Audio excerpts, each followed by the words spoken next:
తర్వాత next most important thing ఇదొక black అయితే ఇందాక మనం అనుకున్నట్టుగా అనుష్క లాంటి ఒక గార్జియస్ పర్సనాలిటీతో నువ్వు లవ్లో పడ్డం was it not a challenge for you keeping her before you? ఆవిడతో లవ్లో పడడం చాలా ఈజీ అండి. అవునా? ఎలా అంటే షీఈ్ సో బ్యూటిఫుల్. సో అలా చూస్తుంటే అలా అయిపోద్ది. సో పెద్దగా నేను ఏమంటారు యాక్ట్ చేయాల్సిన అవసరం లేదు. ఓకే, అలా వచ్చేసింది న్యాచురల్గా. అండ్ అది ఒకటైతే జనరల్గానే క్యారెక్టర్ వైజ్గా అందులో అనుష్క గారి వయసు పెద్దది, right? Correct. You're an younger person. అవును. సో ఆ డిస్టింక్షన్ లేదా డిస్పారిటీ ఆఫ్ ఏజ్ అది మైండ్ లో ఉంటున్నప్పుడు ఎట్లా అనిపించింది? కానీ నాకు అసలు అది మైండ్ లో మేడ్ నో డిఫరెన్స్. అసలు మైండ్ లో పడలేదు అది. ఎందుకంటే సినిమాలో కూడా అది పడకూడదు కదా, మైండ్ లో క్యారెక్టర్ కూడా పడలేదు కదా. అవును. సో నాకు ఇన్ఫాక్ట్ నచ్చింది కూడా అదే. ఎందుకంటే ఆ హ్యూమర్ యాంగిల్ అనేది దాని నుంచి ఎక్స్ప్లాయిట్ చేయొచ్చు. ఏజ్ గ్యాప్ ఉండడం వల్ల మీరు ఇప్పుడు ఆ ఏజ్ గ్యాప్ జోక్స్ చూస్తే కనుక ఆ సిస్టర్ దగ్గర, నర్స్ దగ్గర మీ సిస్టర్ లాగా ఉంది అనడం, పేరెంట్స్ దగ్గర Nick Jonas, Priyanka Chopra, Abhishek, Aishwarya. So ఈ యాంగిల్ నాకు చాలా నచ్చింది. అదే చాలా కొత్తగా for you it is all a new thing కదా. నాకు ఏది న్యూ ఉన్నా నేను అట్రాక్ట్ అవుతాను. సో నాకు ఇది స్క్రీన్ మీద జనరల్గా మనం చూడం కదా. జనరల్గా రివర్స్ ఉంటుంది స్క్రీన్ మీద. అవును. అబ్బాయి వయసు ఎక్కువ ఉంటుంది, అమ్మాయి వయసు. ఇది రివర్స్ చేస్తే చాలా బాగుంది అనిపించింది. సో అందుకే నాకు అది ఇంకా ఎక్స్ట్రా ఇంట్రెస్టింగ్ అనిపించింది నాకు ఆ ఏజ్ గ్యాప్ అనే యాంగిల్. అంటే ఇప్పుడు మీరు రియాక్షన్స్ చూస్తే కనుక ఆ సిస్టర్ సీన్ కానీ, నిక్ జోనస్, ప్రియాంక సీన్ కానీ, అవన్నీ అసలు ultimate scenes. I'm telling you know we have thoroughly enjoy. నేను 2 రోజుల్లో 2 సార్లు చూసేసింది. చాలా. అండ్ ది ఫిల్మ్లో ఉన్న ఇంకొక మంచి మేజర్ ఛాలెంజ్ ఏంటంటే ఒక అడల్ట్ కంటెంట్ పాయింట్ని క్లీన్గా తీయడం, క్లీన్గా ఫ్యామిలీ అంతా కూర్చుని చూసి ఎంజాయ్ చేసేటట్టుగా. అవును. That is the beauty of that film. That beauty was brought by both of you, నువ్వు అండ్ అనుష్క లాస్ట్లో. అండ్ అసలు మేజర్గా సినిమాలో నువ్వు చెప్పిన డైలాగులు ఒకటైతే, అనుష్క మీ ఇంటికి వచ్చి ఆవిడ ఫోటోలు, ఆల్బమ్లు గట్రా అన్ని చూపిస్తున్నప్పుడు ఇప్పుడు ఏం చదువుతున్నాడు, 5th క్లాస్ అంటే 5th అంటే నేను అప్పటికి 10th అంటుంది. మీ మదర్ షాక్ అవుతుంది. అక్కడ అసలు బాగా రిజిస్టర్ అయింది ఆడియన్స్కి that she's an elder and you're an younger person అని. కరెక్ట్. ఇంకా అక్కడి నుంచి టేకప్ వేరేగా ఉంది సినిమాలో. నేను ఆ సినిమా గురించి నువ్వు scene to scene, shot to shot, dialogue to dialogue చెప్పమంటే చెప్తాను. Right. That was so impressive. I mean to say. అంటే నువ్వు నార్మల్గా you have come from that standup comedies. నేను స్టాండప్ లైట్గా చేశాను లైఫ్లో స్టార్టింగ్లో. ఎక్కడ అంటే 2011లో నేను బాంబేలో, 2011-12 ఆ టైంలో నేను బాంబేలో ఆడిషన్స్ చేస్తున్నా యాక్టర్ అవుదామని. ఒక 2 years ఆడిషన్స్ చేశాను, వర్కౌట్ అవ్వట్లేదు. అన్ని ఆడిషన్స్ సెలెక్ట్ అవుతున్నాను, లాస్ట్ 2లో షార్ట్ లిస్ట్ అవుతున్నాను, కానీ ఇంకెవరినో తీసుకుంటున్నారు. సో ఈ 2 yearsలో బాంబేలో ఇంకా ఫ్రస్ట్రేషన్ పీక్స్కి వెళ్ళిపోయింది నాకు. అసలు ఏంది ఇంకా మనకి ఇంకా హీరోగా ఛాన్స్ రాదు, ఇంకా యాక్టర్గా ఛాన్స్ రాదన్న జోన్లోకి వెళ్ళిపోయా. అయితే ఈ ఆడిషన్స్ ఎలా ఉంటాయంటే బాంబేలో ప్రపంచవ్యాప్తంగా అందరూ బాలీవుడ్లో హీరోలు అవుదామని మొత్తం ఇండియా మొత్తంలో వస్తారు. మన హైదరాబాద్లో ఒక 100 మంది వస్తే బాంబేలో ఒక 10,000 మంది వస్తారు. 10 to 20 times ఎక్కువ కాంపిటీషన్. ఎందుకంటే అట్లీస్ట్ 2012 ఆ టైంలో అంత కాంపిటీషన్ ఉండేది. సో ఒక రూమ్లోకి వెళ్తే ఇంత సైజ్ రూమ్ ఉంటుంది, ఒక 500 people ఉంటారు. Delhi, Punjab, Chandigarh, Haryana, Uttar Pradesh, north belt, south belt నుంచి తక్కువ హిందీ వచ్చిన వాళ్ళు వస్తారు. అది కాకుండా మళ్ళీ ఎన్ఆర్ఐస్ బయట నుంచి ఎవరైతే బాలీవుడ్లో హీరో అవుదామని అనుకుంటున్నారు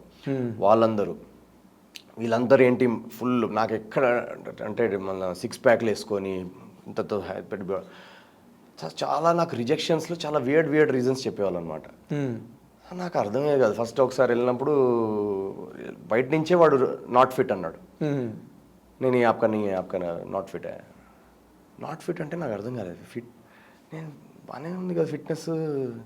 నాకు అప్పటికి పొద్దున్న 1 hour రన్నింగ్ అలవాటు ఉండింది. సో నేను వాడికి చెప్తున్నా జెన్యూన్గా, లైక్ నేను మే సుబహ్ 1 घंटा భాగతా హూ మే, ఐఎమ్ వెరీ ఫిట్. ఇది నో నాట్ ఫిట్ అంటే అది కాదు, వాడికి 6 pack ఇది ఒక క్రైటీరియా ఉంది. అండ్ దెన్ చాలామంది light skin, up skin lightening కరికే అయ్యా అని చెప్పారు. ఇలాంటి డైరెక్ట్ ఓపెన్ మొహం మీద చెప్తారు. సో ఈ ఆడిషన్స్లో వీళ్ళు ఇచ్చే రీజన్స్, ఆడిషన్ ప్రాసెస్, ఒక రూమ్లో 500 ఇంత సైజ్ రూమ్లో 500 పీపుల్ అంటే మీరు ఎంత కేయాటిక్ ఉంటుందో ఆలోచించండి. అబ్బో అదొక పెద్ద సర్కస్ అది. ఈ సర్కస్ గురించి ఒకరోజు ఫ్రెండ్కి కూర్చొని చెప్తున్నా నా ఇంటరాక్షన్స్ ఎలా ఉంటాయని. వాళ్ళు పగలబడి నవ్వుతున్నారు. వాళ్ళు నవ్వి వాళ్ళు అరే ఇది అసలు స్టాండప్ కామెడీ ఓపెన్ మైక్ జరుగుతుంది ఒకటి ఇక్కడ క్యాన్వస్ లాఫ్ క్లబ్ అని లోవర్ పరేల్లో, అక్కడ వెళ్ళి చెప్పచ్చు కదా, ఇది ఫుల్ నవ్వుతారు ఇది అని. ఓపెన్ మైక్ అంటే నాకు అప్పటికి ఏం తెలియదు. అది సేమ్ సినిమాలో క్యారెక్టర్ ఎలా అయితే ఓపెన్ మైక్ అని చెప్తాడో ఎగ్జాక్ట్లీ. నేను వెళ్ళి మాల్లో పోస్టర్ చూసా, ఇలా క్యాన్వస్ లాఫ్ క్లబ్ పోస్టర్ జరుగుతుంటే వెళ్ళి యాజ్ ఇట్ ఈస్ ఈ ఆడిషన్ స్ట్రగుల్ ఒక 5 minute బిట్ చేసా అక్కడ. ఆ ఓపెన్ మైక్లో 11-12 పీపుల్ పార్టిసిపేట్ చేశారు. దాంట్లో నేను ఫస్ట్ వచ్చాను అనమాట. అయితే ఆ ఓపెన్ మైక్లో అప్పుడే యూట్యూబ్లో ఛానల్ ఒకటి స్టార్ట్ చేసి ఫన్నీ వీడియోస్ చేద్దామని ఏఐవి అన్న ఒక ఛానల్లో వీళ్ళు చూస్తున్నారు అనమాట ఓపెన్ మైక్. అప్పుడు ఓకే, వాళ్ళు చూసి నన్ను రైటర్గా జాయిన్ అవ్వమని పిలవడం జరిగింది. చేస్తే అక్కడ వాళ్ళకి రైటింగ్ ఇంటర్న్గా జాయిన్ అయ్యి వాళ్ళతో వీడియోస్ రాసి ఆ వీడియోస్ యాక్ట్ చేసి ఆ వీడియోస్ వైరల్ అయ్యి అలా ఆ జర్నీ స్టార్ట్ అయింది. ఆ వీడియోస్ వైరల్ అవ్వడం వల్ల నాకు ఏజెంట్లు నోటీస్ అయ్యాను. ఏజెంట్ డైరెక్టర్ నన్ను అప్రోచ్ అయ్యాడు. ఓకే. సో ఇదంతా యాక్చువల్గా ఆ స్టాండప్ కామెడీ ఓపెన్ మైక్ నుంచి స్టార్ట్ అయింది మొత్తం జర్నీ యాక్చువల్గా చెప్పాలంటే.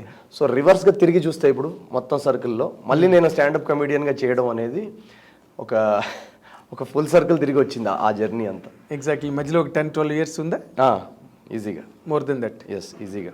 సో ఆ 10 years ఆ ఓపెన్ మైక్కి ఇప్పటికి, సో ఈరోజు యాజ్ అ స్టాండప్ కమెడీ చేయడం, అప్పటికి నాకు ఇంకా అంత ఫుల్ ఫ్లెజ్డ్గా చేయలేదు నేను. యాక్చువల్గా చెప్పాలంటే ఈ సినిమాలోనే నేను ప్రాపర్గా ఫుల్ ఫ్లెజ్డ్గా చేశాను.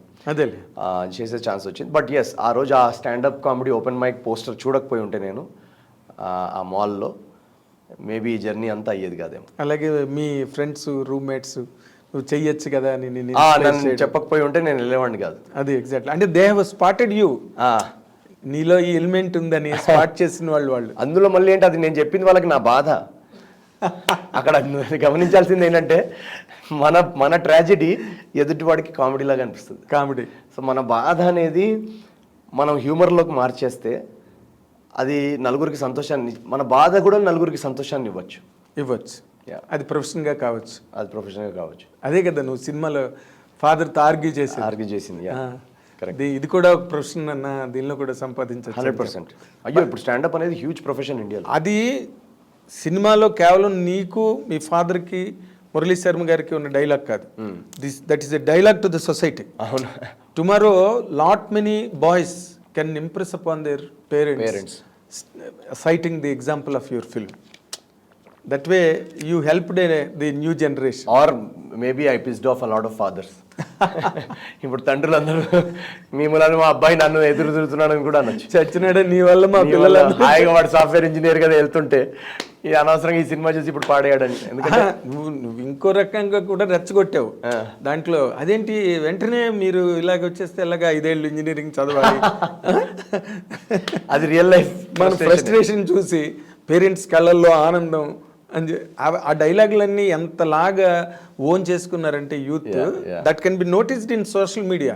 అసలు ఆ డైలాగులకి ఎంత వాట్ యూ కాల్, ఎంత వైడ్ స్ప్రెడ్ అపీల్ వచ్చిందంటే, అంటే that is what exactly happening in the society. అంతే కదా, అదే కదండి ప్రాసెస్. అదే కండి ప్రాసెస్. అది సేమ్ ఆల్మోస్ట్ ఎవ్రీ ఇంట్లో అదే ప్రాసెస్. సో అందుకే కనెక్ట్ అయినట్టున్నారు. ఇంజనీరింగ్ అంటేనే అదే 100% కదా. నాకు ఇక్కడ ఇప్పుడు నువ్వు చెప్తున్న దాంట్లో ఒక డౌట్ వచ్చింది. నువ్వు తెలుగు కుర్రాడు అయ్యి తెలుగు ఇండస్ట్రీని వదిలేసి అసలు బాంబే వెళ్ళి అక్కడ ఆడిషన్స్ ఇవ్వడానికి, అక్కడ నువ్వు స్ట్రగుల్ అవ్వడానికి, ఇంత చిన్న గదిలో 500 మంది మధ్యలో నువ్వు నిలబడడానికి, అసలు what is the apparent reason for that? ఇక్కడ ఆడిషన్స్ వర్కౌట్ అవ్వట్లేవని. ఇక్కడ నేను చాలా ట్రయల్స్ చేశా. సో నాకు ఎక్కడ షార్ట్ లిస్ట్ అవ్వడం కానీ ఛాన్స్ పెద్దగా రాలేదు. సో ఫైనల్గా నేను యాక్చువల్గా అప్పుడు ఏంటంటే నేను నాటకాలు చేస్తాను. నేను స్టేజ్ నుంచి యాక్చువల్గా నా బ్యాక్గ్రౌండ్. ఓకే. సో నేను కాలేజ్లో స్టేజ్ ప్లేస్ చేసేవాడిని అండ్ అక్కడ హిందీ నాటకాలు చేసేవాళ్ళం మేము. You are from basically? Okay. But ఇక్కడ హిందీ నా ఇంజనీరింగ్ కాలేజ్లో నేను హిందీ నాటకాలు నాకు చిన్నప్పటి నుంచి నేను హిందీ నాటకాలు చదవడం, హిందీ పోయట్రీ రాయడం ఇవన్నీ అలవాటు నాకు. ప్రేమ్చంద్ గారి బుక్స్ చదవడం, కఫన్, హబీబ్, తన్వీర్, వీళ్ళందరూ. కఫన్ చదివావా? కఫన్ చదవలేదు, బట్ ఆయన ప్లేస్ అవి చదవడం. సో నేను పనిచేసే థియేటర్ గ్రూప్ రాజేష్ గారు అని మా గురువు గారు ఉండేవాళ్ళు థియేటర్లో, సో మా కాలేజ్లో. సో మాకు అక్కడ భారత్ భవన్ అని ఒక theatre play group. College NIT Bhopal. Okay, NIT Bhopal. Okay. So అక్కడ నేను బ్యాక్ స్టేజ్ పనిచేసేవాడిని ఆ థియేటర్ గ్రూప్ తోటి. ఓకే. సో అంటే పెద్దగా క్యారెక్టర్ స్టార్టింగ్లో ఇవ్వలేదు కానీ బట్ ప్లే అదంతా మొత్తం ప్రాసెస్ తెలుసు నాకు. స్క్రిప్టింగ్, రిహర్సల్స్ ఎలా జరుగుతాయి. బ్యాక్ స్క్రీన్ అంటే డైరెక్ట్ లాగడం. బ్యాక్ స్క్రీన్ అంటే ఇప్పుడు ఫర్ ఎగ్జాంపుల్ యాక్టర్స్ వచ్చారు, వాళ్ళకందరికీ స్క్రిప్ట్ కాపీస్ ఇవ్వడం. ఇప్పుడు రిహర్సల్లో ఎవరైనా యాక్టర్ రాకపోతే వాడి ప్లేస్లో నేను నుంచొని చదవడం, ఇలాంటివన్నీ. సో నేను ఏం చేసేవాడిని అంటే ఎవరన్నా యాక్టర్ రాకూడదు అనుకునేవాడిని. సో దట్ వాడి ప్లేస్లో నాకు ఆ క్యారెక్టర్ ఛాన్స్ వస్తే నేను బాగా దాన్ని మాడ్యులేషన్ చేసి చదివితే అట్రాక్ట్ అవుతారు, రేపు ప్లేలో డైరెక్టర్ నాకు ఛాన్స్ ఇస్తాడేమో అని. సో అలాంటివి చేయడం బ్యాక్ స్టేజ్లో. సో దానిలో నాకు ఏంటంటే ఆ మొత్తం థియేటర్ ప్రాసెస్ అనేది చాలా ప్రేమలో పడిపోయాను నేను. సో నేను ఇన్ఫ్యాక్ట్ నేను 10th ఉన్నప్పుడే నేషనల్ స్కూల్ ఆఫ్ డ్రామా అని ఒక ప్లేస్ ఉందని కనుక్కొని దాని ఫామ్, అప్లికేషన్ అన్నీ తెప్పించుకున్నాను. అక్కడికి వెళ్ళి డ్రామాటిక్స్లో 2 years. అంటే నాకు ముందు నుంచే ఇంకా క్లియర్. ఓకే. నేను 5th, 6th క్లాస్ నుంచి నాకు ఇంకా వేరే గోలే లేదు లైఫ్లో, ఇది ఒకటే గోల్. బట్ నువ్వు కూడా ఇంజనీరింగ్ చేయాల్సి వచ్చింది, అదే కదండి ప్రాసెస్. సో మా డాడీ ఎందుకు చేయాల్సి వచ్చిందంటే మా డాడీ ఒక కండిషన్ ఏం పెట్టాడంటే, నువ్వు ఇంజనీరింగ్ క్రాక్ చేయి, మంచి కాలేజ్ నుంచి నువ్వు ఇంజనీరింగ్ చేస్తే నేను నిన్ను ఆడిషన్స్, ట్రయల్స్, వాట్ ఎవర్ నీ ఫిల్మ్ ఇండస్ట్రీ స్ట్రగుల్కి అలౌ చేస్తాను అని ఒక కండిషన్ పెట్టారు. సో నేను ఎంత చదివానంటే జస్ట్ కేవలం యాక్టర్ అవుదామని ఇంజనీరింగ్లో టాప్ మార్క్స్ కొట్టాను. సో అదొకటే నాకు మోటివేషన్, లేకపోతే ఇంజనీరింగ్ నాకు మోటివేషన్ లేదు. ఓకే. సో